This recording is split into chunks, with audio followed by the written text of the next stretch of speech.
Next on the agenda for tonight, we have Chris. Chris is going to talk about how GitHub can help in planning, building, and deploying a podcast or a blog site. So, Chris, if you're ready, the stage is all yours. Perfect. Thank you very much, Tim.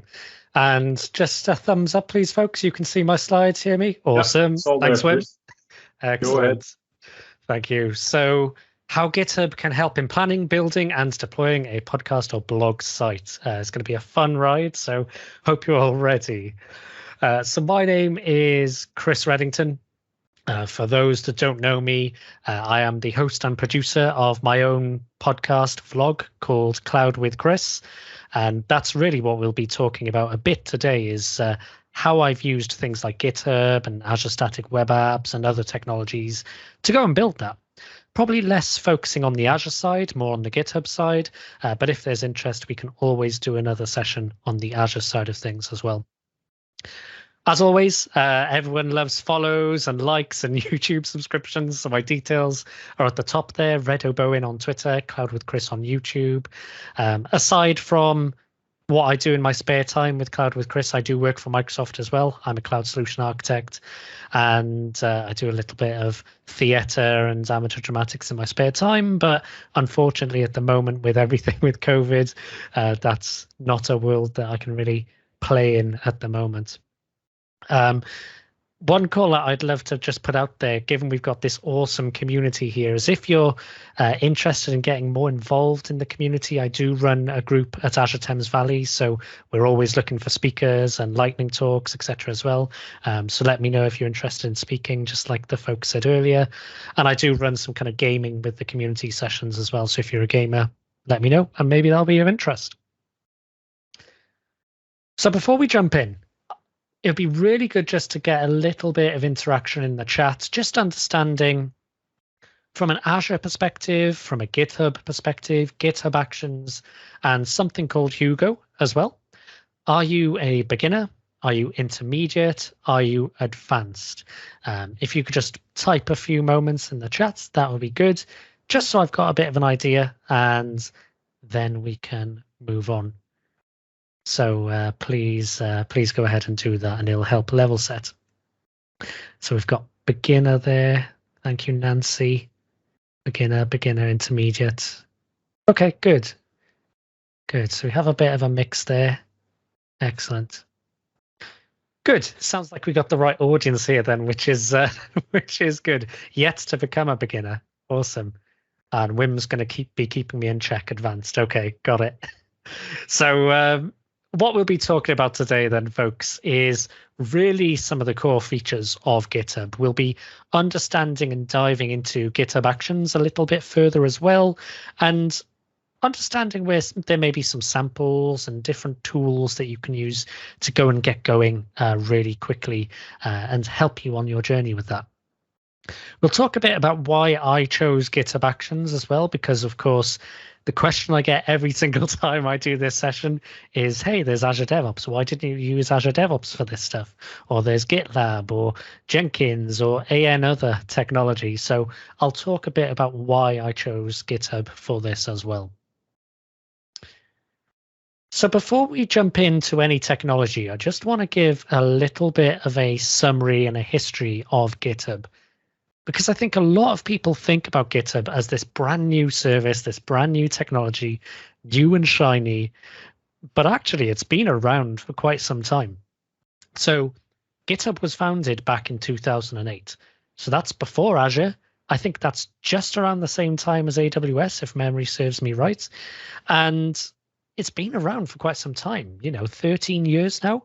So it's not this brand new service that a lot of people think it is. Microsoft became a big user of GitHub in 2012. And then 6 years later, in 2018, Microsoft bought it for $7.5 billion. I don't quite have that much in cash, unfortunately. It would be great to have that. But obviously, Microsoft see the investment in GitHub and acquiring it there. But the thing that's interesting, if you've been watching GitHub for a period of time, is initially GitHub was very focused, clue is in the name, on Git repositories, on version control. And what you notice from 2019 onwards in the timeline there on the screen is that they started expanding beyond just the repositories. So it used to be the case that private repositories, you had, I think it was 5 repositories for free as a user. So in 2019, you got unlimited repositories. GitHub acquired a company called Semel. We'll talk about them in a little bit as well. GitHub acquired NPM. And then not only did they give everyone unlimited repositories, but now you could have unlimited collaborators on those private repositories. So the value that everyone is getting out of GitHub is just really expanding over the years and growing. And it's really interesting to see when you start looking at GitHub now with code spaces, with Copilot, and some of the other things that we'll touch upon today, just the scale that it's operating at. Fun little fact as well, on the right-hand side, if anyone's interested, there's a link to an open source project that I found. It's not one that I've written. Like I say, it was just one that I found. And it tells you what day you joined GitHub. So you can work out how old you are in GitHub speak. So Wim, I think that's our challenge there. Who is older in GitHub years? Is it me or is it you? I'm 10 years old, so I'd love to know. But moving on and talking a bit about GitHub here, because I guess we understand the history, but I'd love to just take a moment to make sure everyone understands what GitHub is and the platform it's growing into. Was there a question there? No? Okay. So it's really this growing platform. It is an extensive platform. So we mentioned that before, GitHub was really focused on the version control side of things and the Git repositories.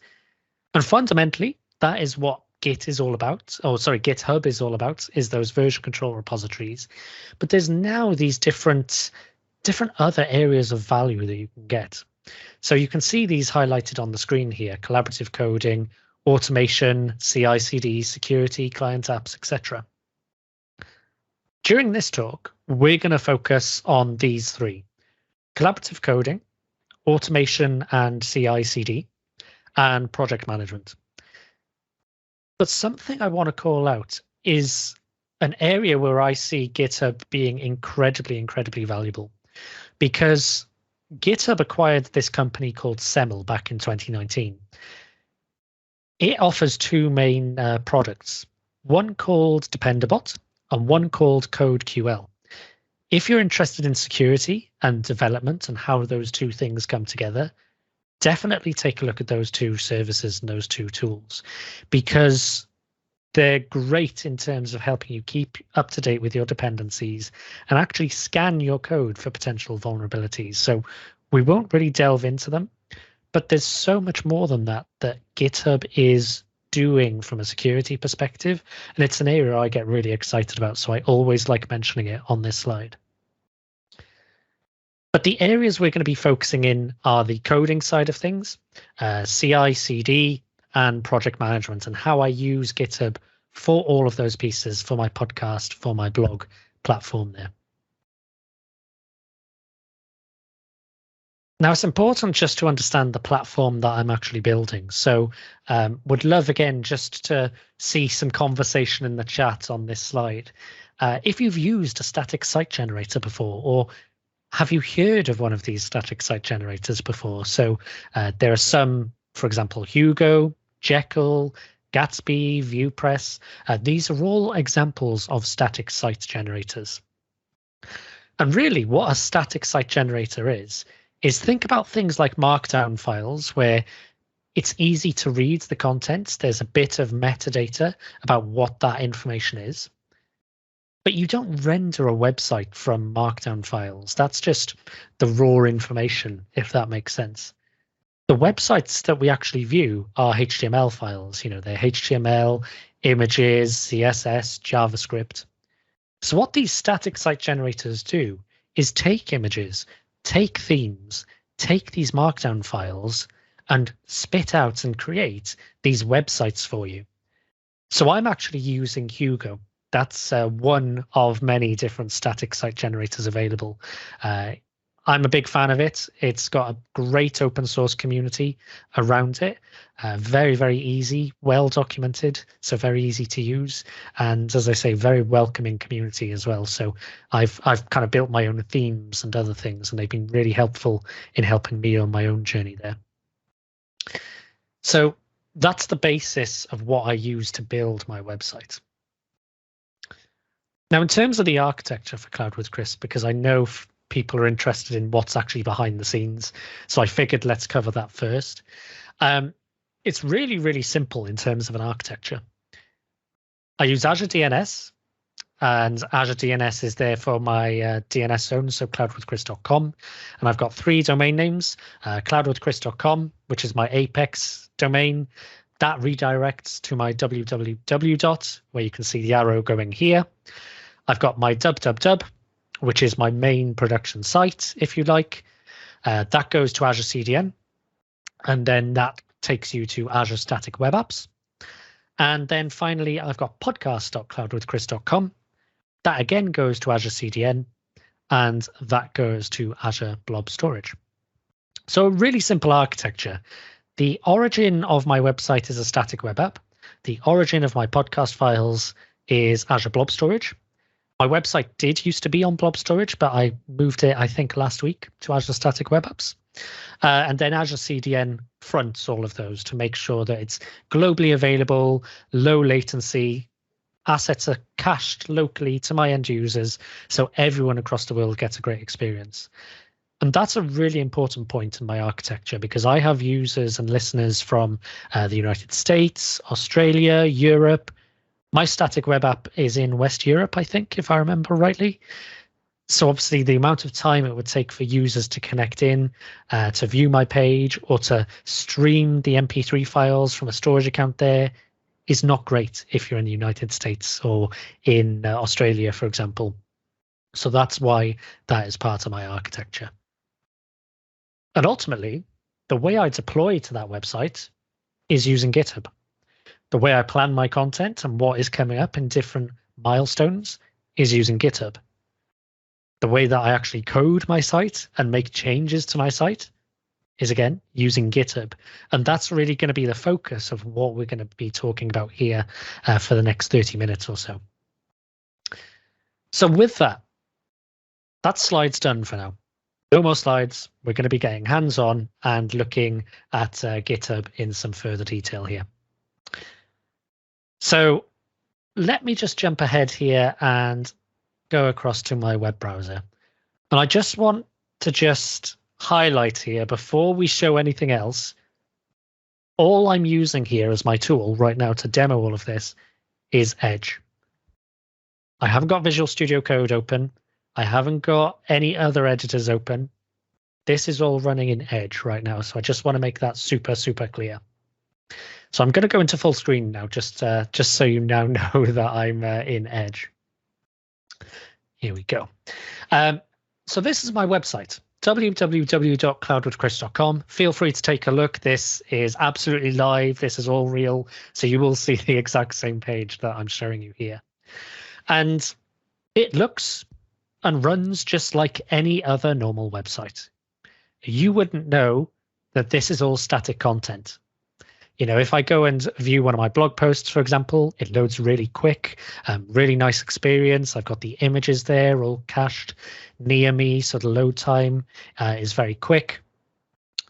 Even if I go and search for something here, so like if I search for GitHub, for example, again, that search experience is really quick and not static, because I'm not predicting that people are going and using, are going to search for GitHub.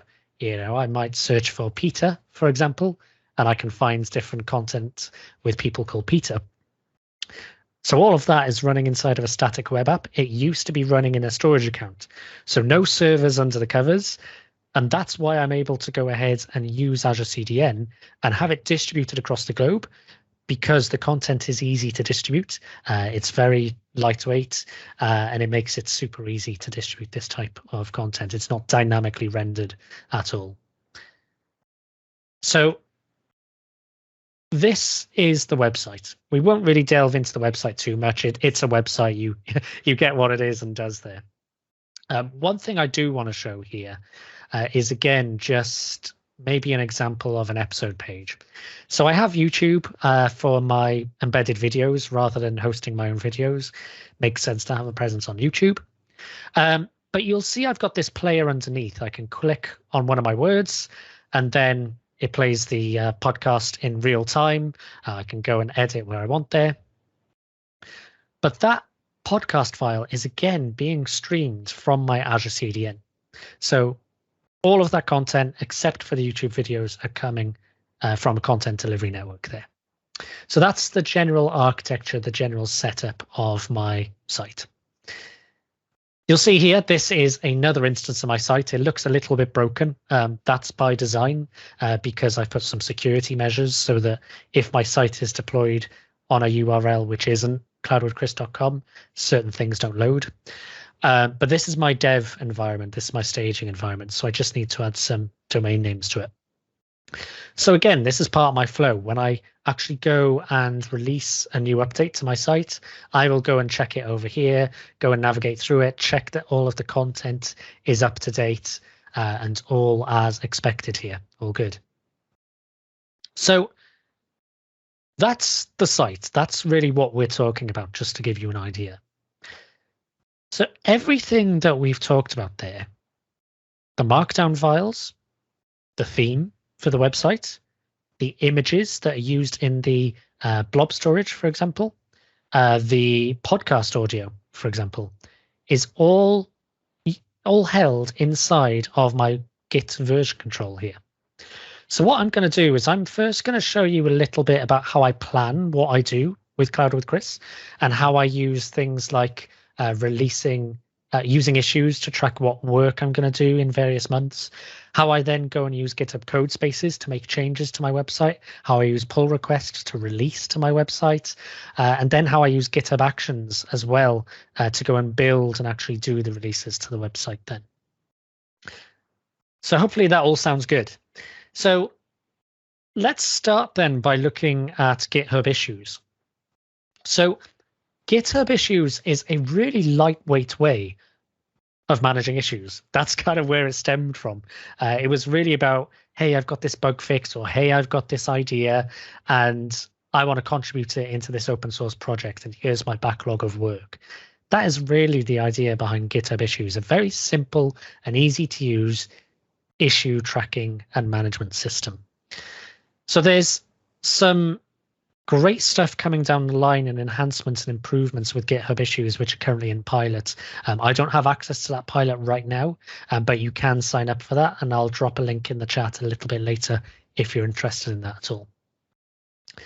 But you'll see as I scroll down here, for example, I've just got issues which relate to the different types of content that I'm going to be making.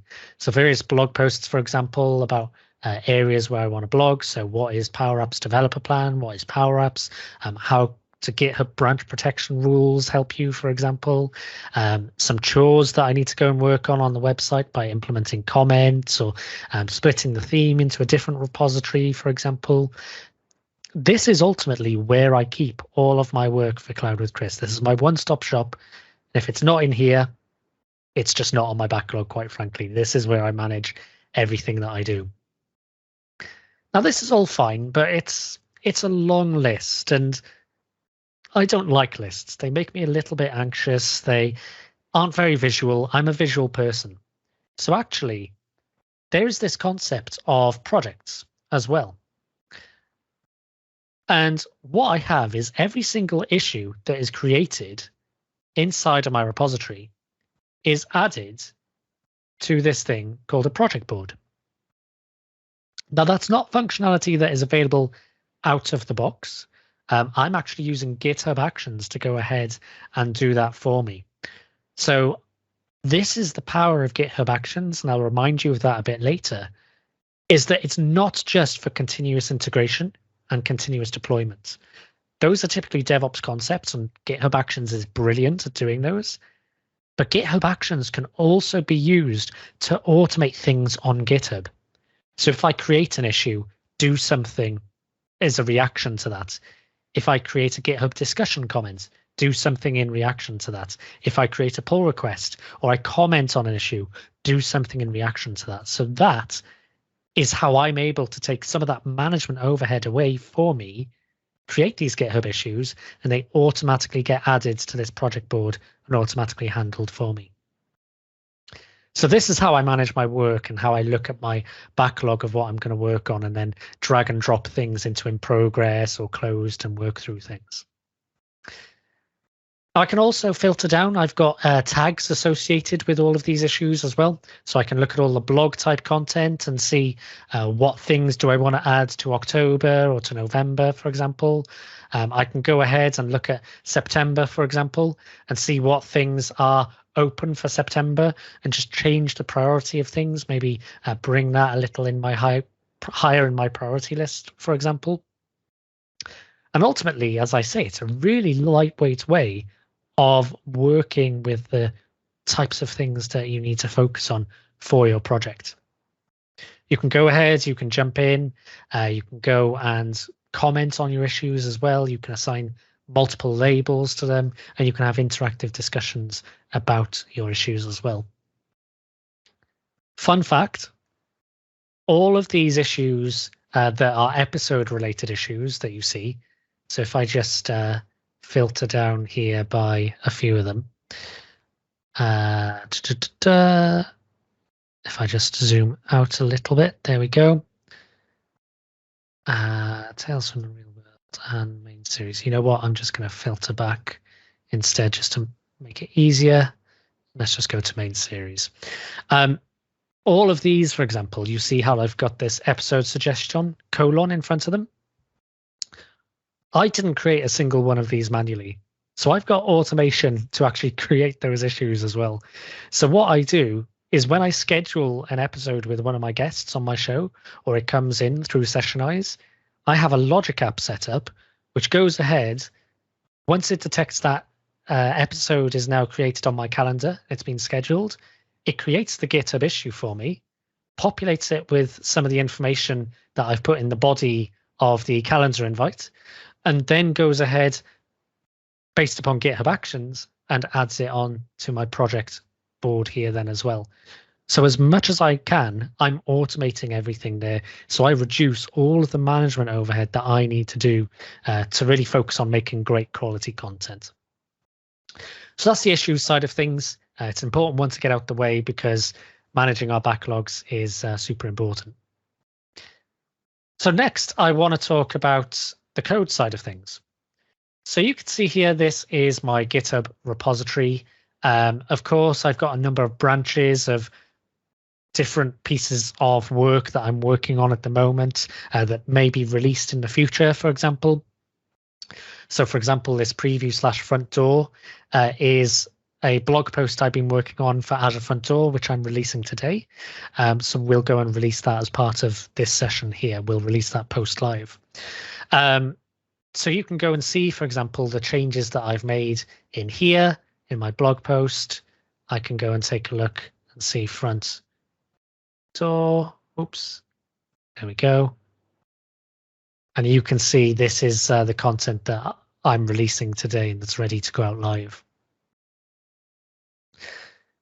Now, the thing is with Git is that Git is this kind of distributed version control, if you like. So I've got a local copy on my machine.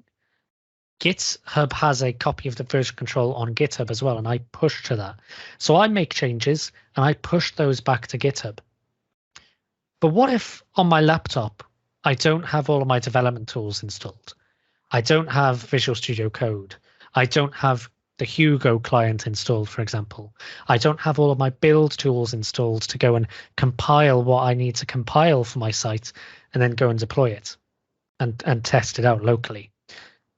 Well, actually, there's a couple of neat little tricks available in GitHub for you to do and be productive. So tip number one, and this is a very recent one, this is very cool, and hopefully this works. I haven't tried this one in a live demo yet, so we'll see, is if you view a GitHub repository and hit the full stop, just like this, what you will see is GitHub now changes into an editor that looks like Visual Studio Code. I'm now in this experience where I can now actually interact with content and go and start making my changes here if I want instead. I don't have to go through the web UI for GitHub and make those changes. I can go through this kind of code and looking environment instead. But look at the URL. Notice that the URL is still the similar URL to a GitHub repository. So cloudwithchris/cloudwithchris.com. Instead of github.com, we've been directed to github.dev instead. Now, another avenue that you can go down, and this is more of a true development environment setup rather than the lightweight editor that I just showed you, is using something called GitHub Codespaces. Now, GitHub Codespaces effectively is a development environment in the cloud. You can go ahead, spin up a container, and you can go and have your end-to-end development environment running there. So if I just move across to this tab, this is a developer environment that I created just before going live for this session. So you can see it's got a dark theme, so it's synchronized my changes from my local Visual Studio Code editor. And just to mouse over again and prove that web address is a web address. This is running in Edge. This is not Visual Studio Code on my machine. This is running in a container on GitHub. And what you can see here is I've got my terminal. My terminal is actually running something already from a little bit earlier. I made some changes to my site. So if I now go ahead to this next URL here, you'll notice that we've got this longer URL. And all this is navigating me to is the website running on a container inside of GitHub, which is my developer machine.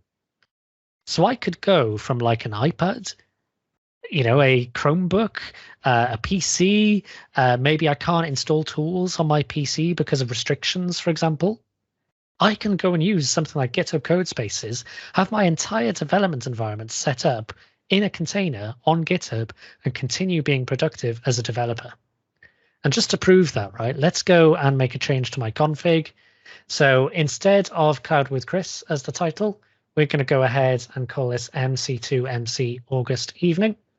We'll save that. We'll go and rerun the compile step for that website. It's just going to take a second to do that because I've got a small container here. And now what it will do is it's now running for us. So if we refresh the page, go back to home, you can see now the title of my site is MC2MC August evening. And I've not had to do anything snazzy, spectacular there. It's just like developing on my local machine. And this is really the power of GitHub Codespaces. I'm such a fan of it. Is this low barrier for being able to develop anywhere. Really, really awesome technology. So GitHub Codespaces just went generally available for certain SKUs on GitHub. I think it was the team SKU, and I think it was the enterprise SKU as well, if I remember rightly. If you're using it for general repositories right now, you still have to be on the beta at the moment. So I think there's still some news to come on that front there. But there's lots of great posts about it. GitHub themselves actually build github.com now, using GitHub Codespaces. Fascinating blog post over on GitHub all about that. So let's navigate back from Codespaces here a second, because we've talked about the editing and the development side of code. But when we've made some code changes, we'll want to go ahead and go and release that code. Now, the way that you go and do that inside of GitHub is using something called Github Actions. Now you can see just on the top of the screen here, I've got these different tabs we've been using. And these are the tabs for my own repository. So GitHub Actions, you'll see here, I've got a few different workflows, as they're called, on the left-hand side. So just to pause, if you've used Azure Pipelines in the past, you may be familiar with them as pipelines. Similar with GitLab, and I think even Jenkins may call them either jobs or pipelines, if I remember rightly. So it's that kind of concept. We're talking about the generic thing that is going to run for us. And then what you'll have is if we look at this Azure Static Web App CI/CD, is the runs then of the individual changes that are being made that's triggered that GitHub action. So for example, you can see this is a change that I made to deploy to prod. I think that was yesterday. So I've got a number of steps in there. I compress the images on my website. I lint the code base just to check that I follow certain sets of standards in my environment as well. I go and build. So I convert the markdown files, the images, the JavaScript into the HTML and the website that gets rendered to my end users. And then I deploy that to production. Now, what's actually happening? Because you can see here that we've got these different workflows. So obviously it's populating from somewhere what this different workflow file is. Like, what is going on here? Well, these workflow files, the way that it works is you have this folder inside of your GitHub repository, and it's a .github folder. Inside there, you can see that I have this workflows folder as well. So if we click into that, you can see I've got these 4 different YAML files here. And these 4 YAML files are really the definitions of those workflows. Think of it, if you've used Azure DevOps and you've used YAML pipelines, similar concept. This is my definition of my pipeline or my workflow. So if I jump into, let's say, this one for a moment, and I just start scrolling down here very slowly, you can see there's a number of key things that jump out. We've got some kind of trigger. We've got things which trigger the workflow to run there. We've then got some jobs. Underneath those jobs, there are actions, and those actions are steps.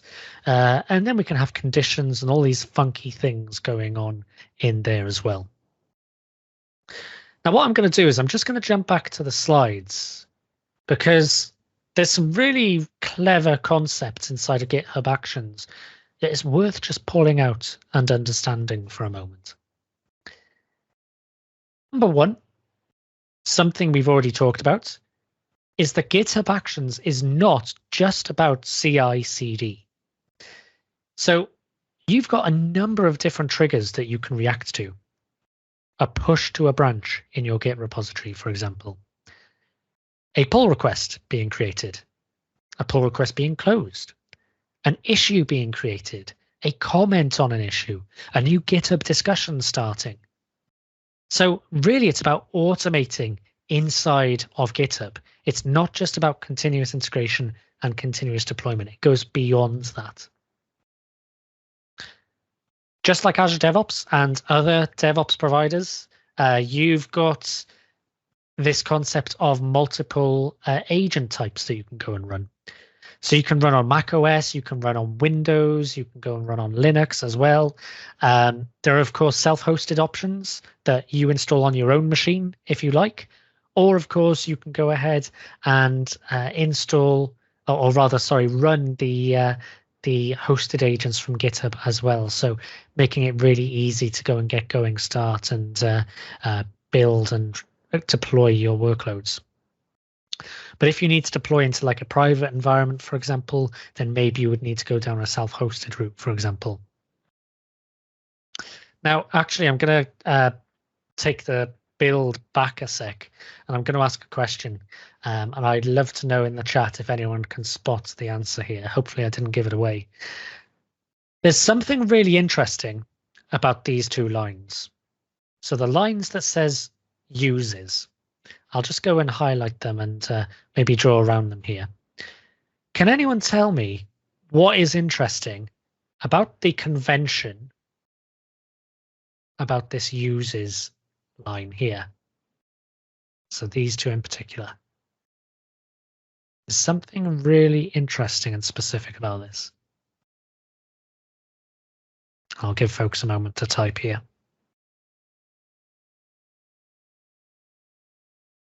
Yep, so there's a version selection.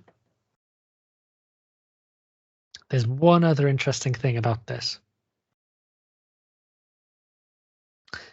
And that, if I just take that bit and chop off the version for now. Look at that naming convention, github/super-linter. If we just go back to GitHub and just type in github.com/github-super-linter. Let's just see what we get. It's a GitHub repository. So every single GitHub action that you use is just another GitHub repository. It's just a GitHub repository that has been designed in such a way that actually you can pull that in as an action to your workflow. So the comments from Jamie there about the version is also another great observation, because inside of Git repositories, we can tag the different versions of our repository with a friendly tag. So you can see they've got this v4.6.2, but if I scroll down and look at some of the other tags, for example, there is a v4.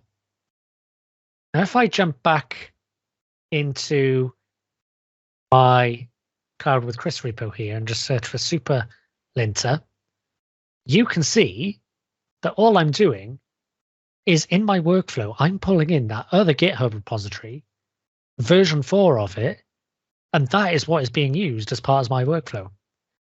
So there's a huge opportunity and a huge great potential for GitHub Actions because it's just referencing other GitHub repositories and a certain version in that repository. So if someone's written an action in their repository, you can go and use it. And there's a marketplace where you can go ahead and publish your own actions too. For example, one of the actions that I use in one of my workflows is an action that I wrote myself. I haven't published it to the marketplace yet. I've still got some work that I need to do to productionize it. But it's a cross-poster. It's to cross-post my content when it's deployed to my website onto medium.com and dev2. And it's just a simple .NET Core application that runs inside a container. And that gets executed as part of a GitHub action workflow. So it's really clever, the fact that a GitHub repository can be a GitHub action. And that's something you can use inside of your workflow. So there's a few other pieces here. We've talked about the user statements.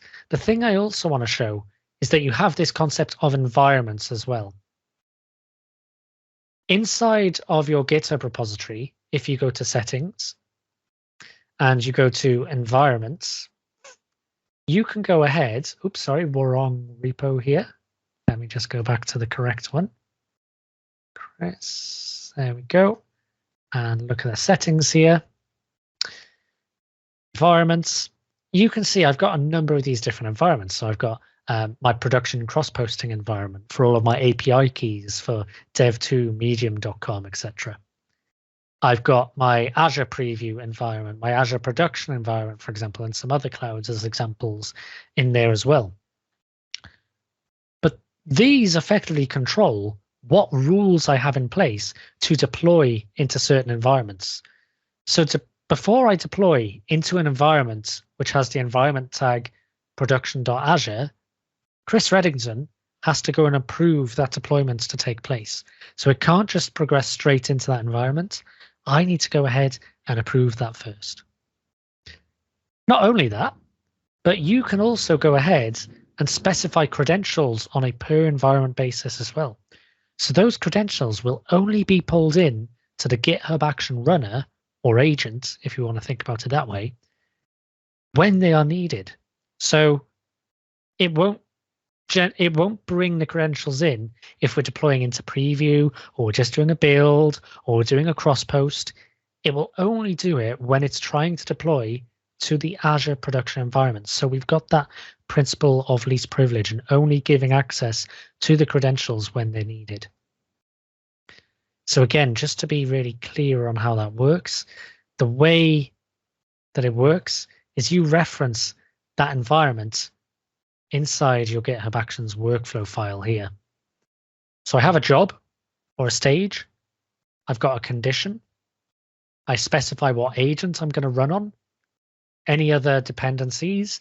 So this stage or job, deploy prod, can't run until build has completed, and build is somewhere up here.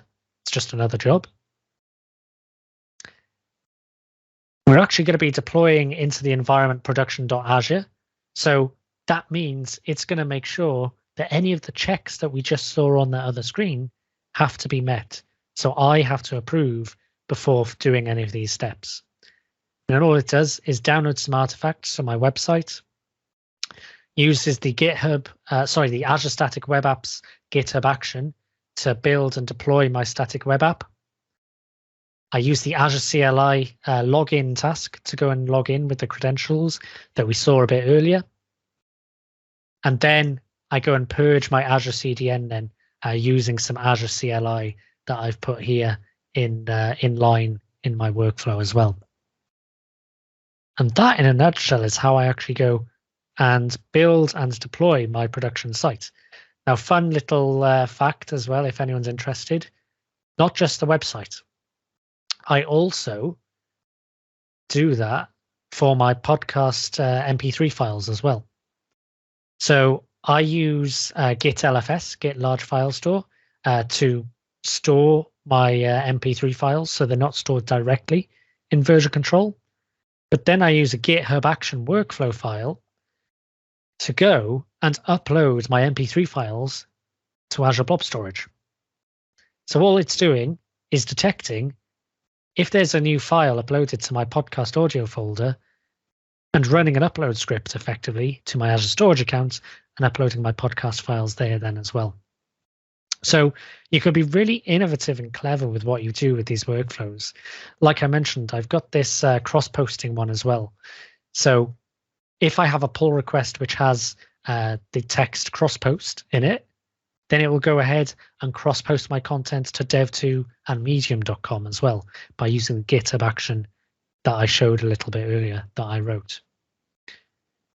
So you can see the power of GitHub there way beyond just version control. Version control underpins all of that. It is the Git repository that has enabled a lot of what we've seen here. We've seen GitHub Codespaces and the lightweight editor that we can use in the browser as well, github.dev, to go and make changes if we like. And we've also seen how we can use GitHub Actions to go and automate some of those things that we need to do on GitHub, whether it's creating project boards, for example, or items on project boards, reacting to issues and comments or pull requests, or doing CI/CD. So that's it in a nutshell. There's plenty more I could talk about, but I'm conscious of our time and moving us along here. So how to learn more? 2 places that I would recommend you go and check out. lab.github.com has some awesome content. If you don't know Git yet and you're not very familiar with it, there's introductions to Git, what it is, how you use it, and some foundational concepts with Git, even how to use GitHub and what it is, all the way to the advanced stuff as well, and some of the Dependabot and security stuff I mentioned earlier. And of course, Microsoft Learn is an awesome platform. There's more and more modules going on there by the day. So much free content out there to go and consume. And there's some GitHub stuff on there, Azure Storage, other stuff on there as well. Definitely recommend you check it out. And of course, shameless self-plug. I put some content out there as well. Maybe you might want to check that out if you've enjoyed this session as well. But that's it, folks. I'm conscious of our time. So any questions I can take in the chat. Thank you.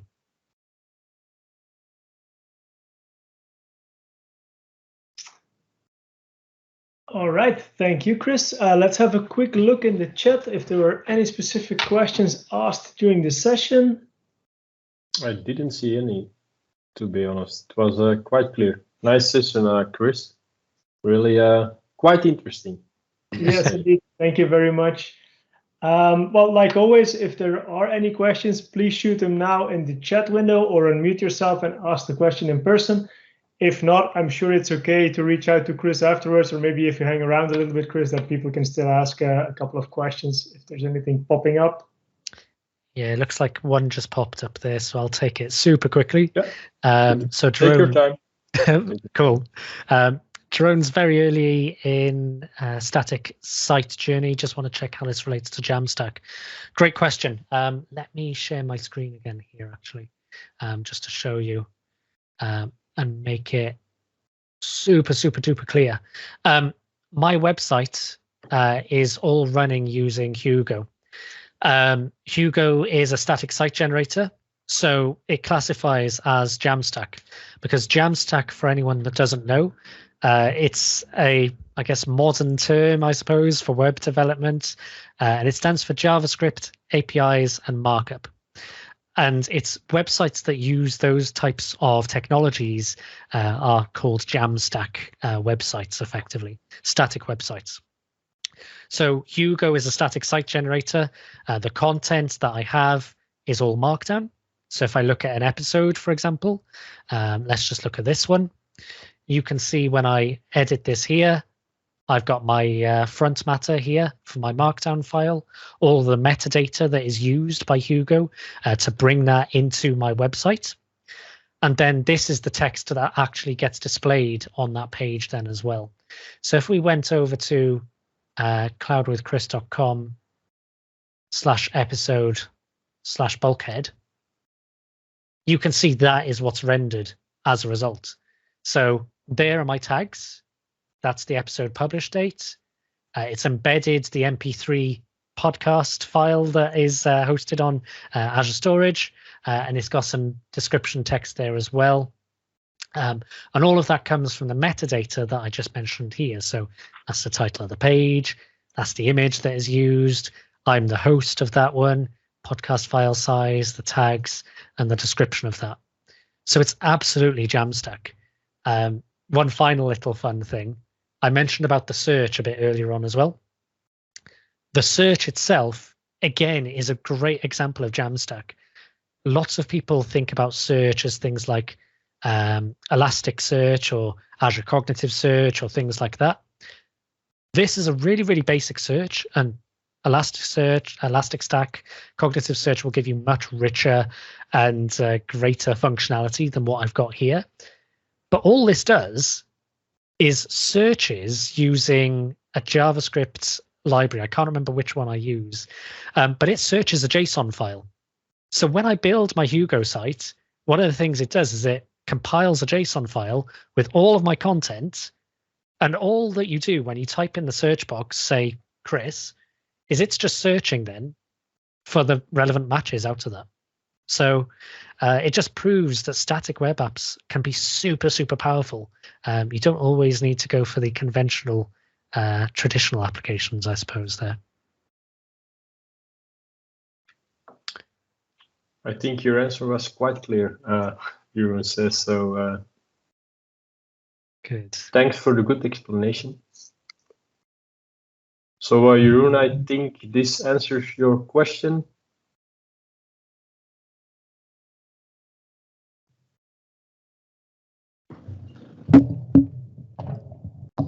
Yeah, just the second one. So do you hear me? Yes. Yeah, hear you. Yeah. Oh, yeah. So I was just wondering because, yeah, I'm just dabbling a little bit. You mentioned Markdown. So do you have any recommendations on a Markdown editor for Windows?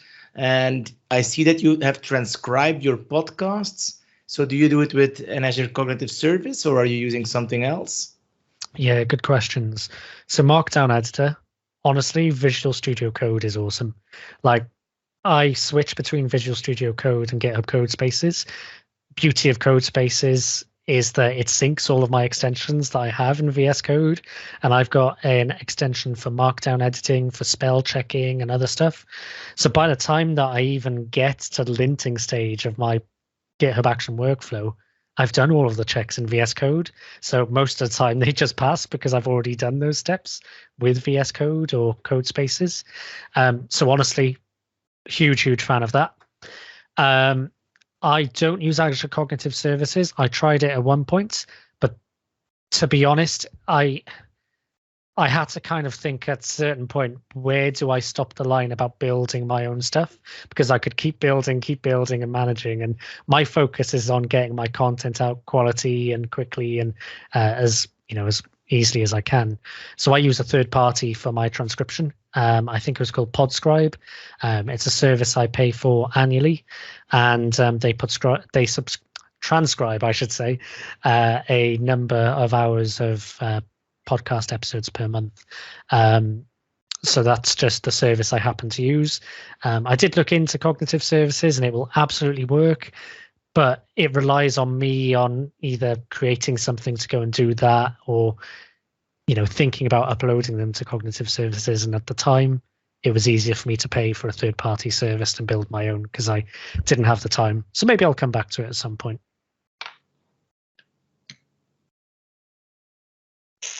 All right. Thank you very much, Chris, for the explanation and answering the additional questions, and of course for a great session.